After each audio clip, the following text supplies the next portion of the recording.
भारत बनाम England second test मुकाबला वाइजैक का मैदान और दूसरे ही दिन टीम इंडिया लगभग इस टेस्ट मैच को हारने की कगार पर पहुंचने ही वाली थी, लेकिन तभी रोहित शर्मा की एक वो बेहतरीन चाल और बुमराह का वो एक ऐसा ओवर जिसने पूरे मैच को ही पलट कर रख दिया और अब भारतीय टीम इस टेस्ट मैच को जीत के बेहद करीब पहुंच चुकी है।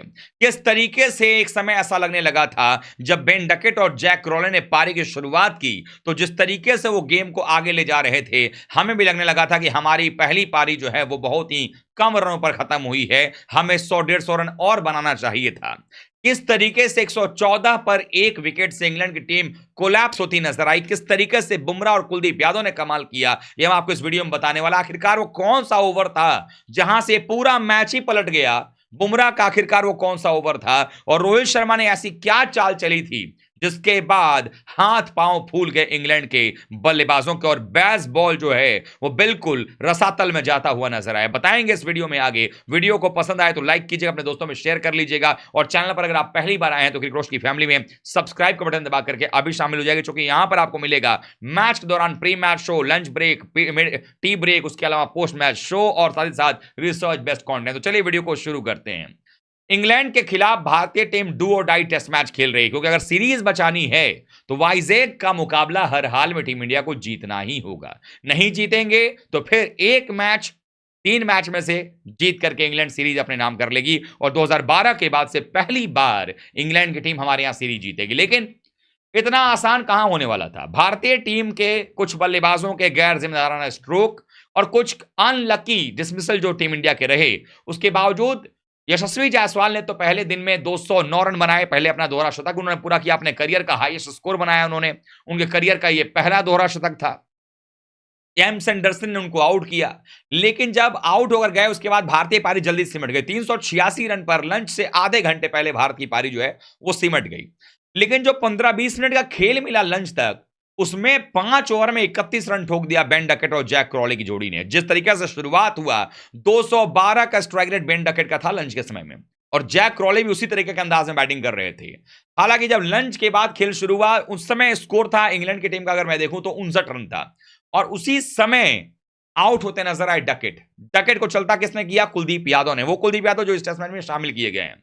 जैसे ही कुलदीप यादव ने डकेट को आउट किया, लगा कि शायद राहत की सांस हम ले लेंगे और काम बन जाएगा। तभी पिछले मैच के शतकवीर 196 रन बनाने वाले ओले पोप आ गए, और ओले पोप और बेन आपके जैक क्रॉले ने मिलकर के जो शुरुआत किया वहां से बैटिंग करना, दोनों ने ताबड़तोड़ बैटिंग शुरू की। रुकने वाले नहीं थे। अश्विन पर छक्का मार रहे हैं जैक क्रॉले, कवर पर बाउंड्री लगा रहे हैं, पेसर्स को कुछ समझ नहीं रहे हैं, लगातार रन पड़ रहे थे। भारत दबाव में आ रहा था, चूंकि 114 रन बहुत ही कम समय में जोड़ लिया गया था। मात्र 22 ओवर में 114 रन, 5 के ऊपर के रन रेट से बैस बॉल की हिटिंग चल रही थी, यानी कि जैक क्रॉले की हिटिंग चल रही थी। लेकिन ये वही समय था जहां पर लग रहा था कि भारत अब ऐसा ना कहीं हो जाए कि 5 ओवर में उधर 31 खाए हैं, उसके बाद इस सेशन में अगर हमने 150 रन खा लिए, अगर, क्योंकि वो सत्र जो था ना, उस सत्र में भी 27 ओवर में लगभग 124 रन के आसपास बना लिया था इंग्लैंड ने।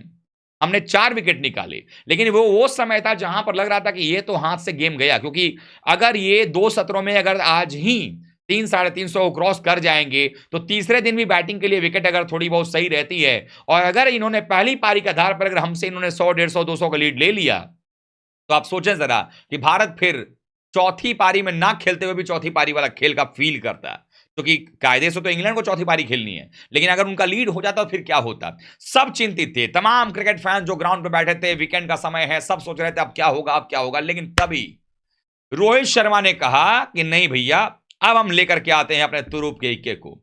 ओले पोप थे, विकेट जो है मिलना था, लेकिन उसके पहले जब ये सोचा उन्होंने उन्होंने क्या किया कि अक्षर पटेल को गेंदबाजी के मोर्चे पर लाया।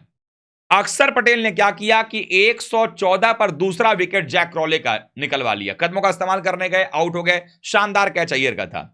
जब 114 पर दूसरा विकेट गिरा, दोनों ओपनर जब पवेलियन चले गए, 2 नए बल्लेबाज क्रीज पर थे, ओले पोप और साथ में जो रूट।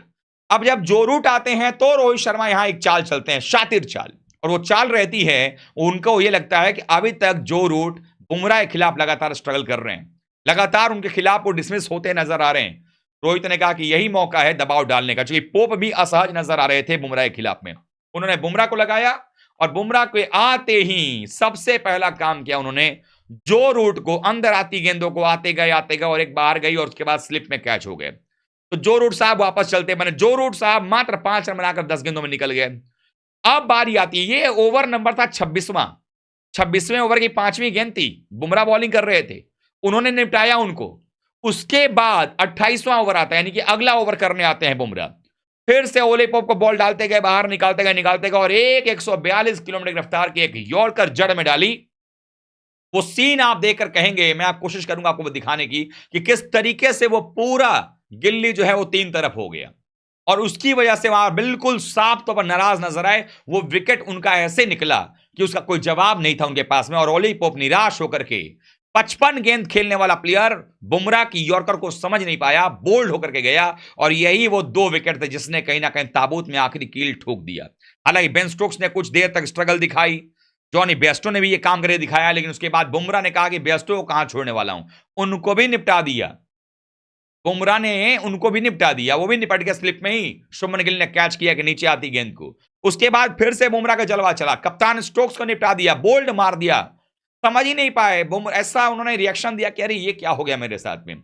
लगातार विकेट गिरते चले गए, बीच में कुलदीप ने आकर के भी 3 विकेट निकाले। कुलदीप यादव को भी अलग अलग तरीके से उन्होंने यूज किया रोहित शर्मा ने, और जिस तरीके से कप्तानी रोहित ने की है, जिस तरीके से रोहित शर्मा की कप्तानी में बुमराह ने परफॉर्मेंस किया है, ऐसे ही हम प्यार से बूम बूम बुमराह नहीं कहते हैं, ये बूम बूम बुमराह किसी वजह से हैं जो देखने को मिला है। और ऐसे में आप ये कह सकते हैं कि रोहित शर्मा की एक चाल और बुमराह की उस ओवर ने पूरा का पूरा बाजी पलट दिया। बस मौका है कि एक बार फिर से रोहित इस बार बल्ले से कमाल करें, जायसवाल के साथ मिलकर के ऐसी शुरुआत दे टीम इंडिया को कि टीम इंडिया ऐसा टारगेट दे इंग्लैंड को जो वो कभी सोच भी ना पाए वहां तक पहुंचने के लिए, और भारत सीरीज बराबर कर ले। क्योंकि एक बार अगर टीम इंडिया ने सीरीज यहां बराबर कर लिया तो उसके बाद केएल राहुल, विराट कोहली जैसे खिलाड़ी जैसे ही टीम के अंदर में आएंगे, इस टीम इंडिया को मात देना इंग्लैंड के बस की बात नहीं होने वाली है। हालांकि हमें नहीं भूलना चाहिए कि हम पहले टेस्ट मैच में 190 रन की लीड लेने के बाद कैच ड्रॉप करने की वजह से, अपनी गलतियों की वजह से हम मैच हारे, हमें नहीं भूलना चाहिए। लेकिन इस समय भारतीय टीम ने बेहतरीन परफॉर्मेंस किया है। 2 सेशन में मात्र इंग्लैंड को हमने निपटाया है, और जिस तरीके से भारतीय टीम की शुरुआत हुई है, भारत ने 28 रन बनाए हैं, 171 की बढ़त भी हो चुकी है। अगर टीम इंडिया ने टेस्ट मैच के तीसरे दिन 2 सेशन भी अगर खेल लिए तो उसका मतलब यह निकल करके आएगा कि इन 2 सेशन में भारत कम से कम 250 रन और ठोकेगा। 150 250 रन का मतलब यह हो जाता है कि भारत की बढ़त जो है वो 400 के आसपास पहुंच जाएगी, और फिर ये मिशन इंपॉसिबल हो जाएगा इंग्लैंड के लिए रन चेस करना। और हम सब जानते हैं पिछले दौरे पर क्या हुआ था, पहला टेस्ट मैच जीतकर अगले 3 टेस्ट मैच हारी थी इंग्लैंड। हो सकता है कि इस बार पहला टेस्ट मैच जीत करके 4 टेस्ट मैच हार जाए इंग्लैंड से। आप क्या सोचते हैं कमेंट करके बताइएगा। वीडियो को लाइक कीजिएगा, शेयर कीजिएगा अपने दोस्तों में। चैनल पर अगर आप पहली बार आए हैं तो क्रिक रोस्ट की फैमिली में सब्सक्राइब बटन दबा करके अभी शामिल हो जाएगा, क्योंकि यहां पर आपको मिलेगा pre match show, mid inning shows यानी कि लंच ब्रेक, टी ब्रेक और पोस्ट मैच शोज, और उसके साथ साथ रिसर्च बेस्ड कंटेंट। तो मिलते हैं प्री मैच शो के साथ तीसरे दिन के जब खेल की शुरुआत होगी। तब तक के लिए आप सभी का बहुत बहुत धन्यवाद। थैंक यू सो मच दोस्तों।